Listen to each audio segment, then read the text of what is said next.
Hey, boys and girls. I want to talk to you guys a little bit about imperative sentences. So, as you know from the video that I had you watch as a little review, there are four kinds of sentences, right? And they all have fancy names.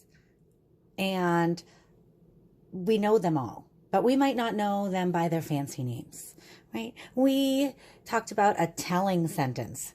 That's a sentence that tells you to, just something. You're just telling somebody something. Like, oh, I had cheese on my sandwich today. Oh, I have two brothers. Or, oh, my dog is so silly. I'm just telling you a fact. I'm just letting you know. It's just a regular sentence, and the big fancy word for that is declarative.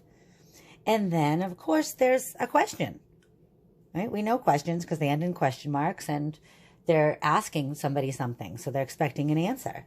So a question has a big fancy name too, and that's the interrogative. So another big fancy name for something that you already know, right? And then there's, of course, our exciting sentences that end with our exclamation mark, and they're called exclamatory. And that's just a big fancy word for the exciting ones that end with the exclamation mark. So these are the same things that we already know, except they just gave them fancy names. And the same thing with this week's skill, which is the fourth kind of sentence, imperative sentences. And that is just a big fancy name for something that you already know. So let's check out what imperative sentences are. So, like all sentences, no matter what kind, they start with a capital letter.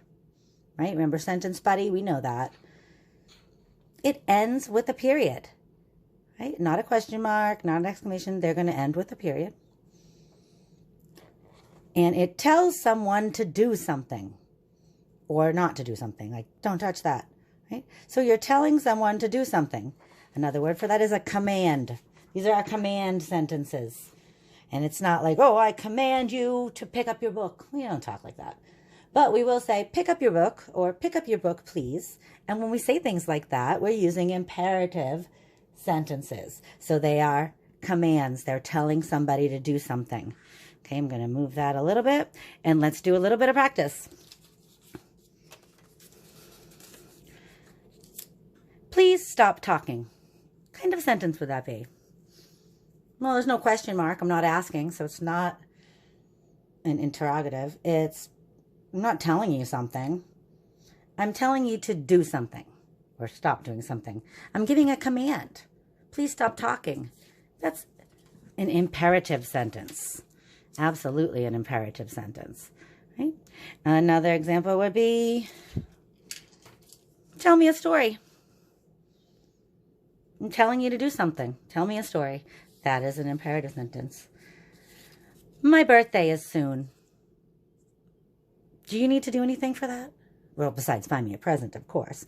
I'm just kidding. You know my birthday's in October. But my birthday is soon. I'm not giving a command. I'm not telling you to do something. I'm just telling you something. So that's just a regular declarative sentence. So that is not imperative. Let's try another one. We will play outside. We will play outside. Is that an imperative sentence? Is that a command? No. If I said, go play outside, that's a lot different. I'm just telling you that we will play outside. That's just declarative. I'm just telling you something. That's not imperative. Oh, well. Clean up your toys. Am I telling you to do something? That's right, I am. That is an imperative sentence. Clean up your toys. It's a command. What is that noise? Is that a command? No. And look at that end mark. There's our giveaway that is not an imperative sentence. That's a question. Right? That's an interrogative one. So that is not imperative. And let's see. Let's do one more. Put your coat on. Am I telling you to do something? Certainly am. I'm telling you to get your coat on, right? So that is an imperative sentence. So imperative sentences start with a capital, end with a period, and they tell someone to do something. So they are another way of saying a command. You're having somebody do something. Don't touch that. Put your coat away. hang up your backpack, do your homework, all imperative sentences. Okay, so what you're going to do is in our Google Classroom, there are a couple different choices for you. So you get to choose which way you're going to practice. And you can do one or more than one, but at least to try to do one. And if you don't have a printer at home and can't print it, that's okay too, because you can look at it on the computer and just maybe write the numbers. So you could write number 1 on a piece of notebook paper and just write yes or no. So you can still do this even if you can't print it out. So they are all the same kind of assignment.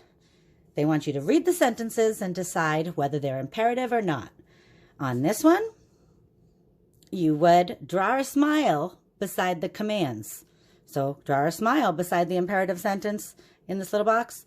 If it's not imperative sentence or a command, then you draw a frown.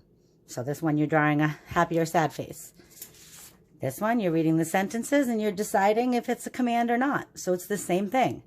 But this time, instead of drawing smiley faces, you'd be circling yes or no. So turn your book to page 10. Is that telling you to do something? Yes, it's a command, so I just circle yes. So this one, you'd be circling yes or no instead of drawing smileys. And the last choice is this one, where it says color the rectangle if it's imperative. So stand up and face the door. Am I telling you to do something?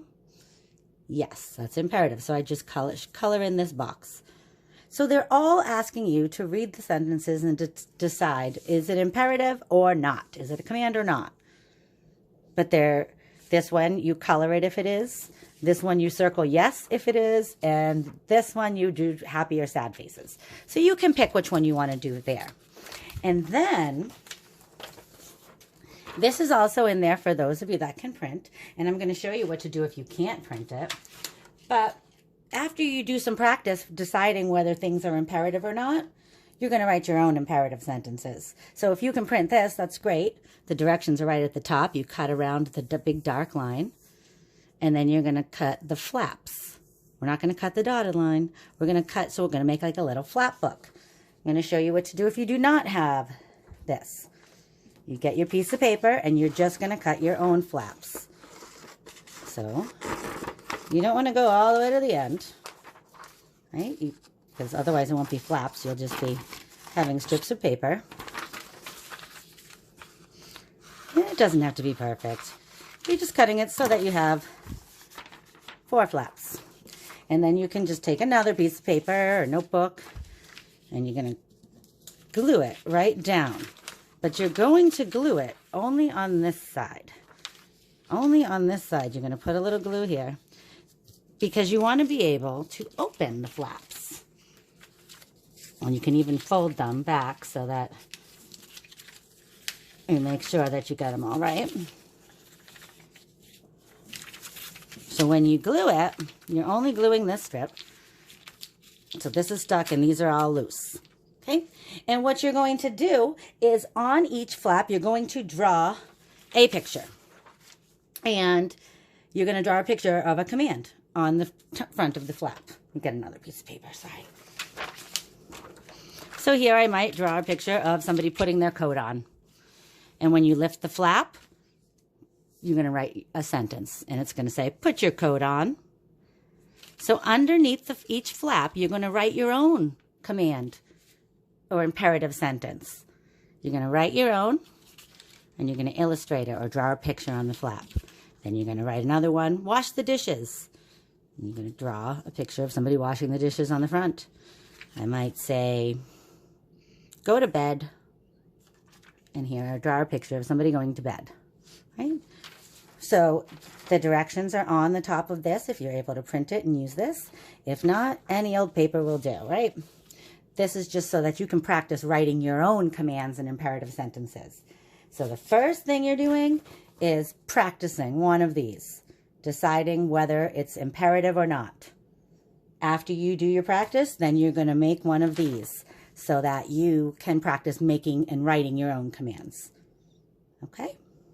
I think you guys will do great with these. I'd love to see them when you're done. If you're able to, have mom or dad or whoever's helping you out send a picture. I love it when they send me pictures of your work. It really is my favorite. You guys really brighten my days, and I need that a lot lately because I'm sure I'm missing you. So let me know if you have any questions or need extra help, but I think you got this. Talk to you soon.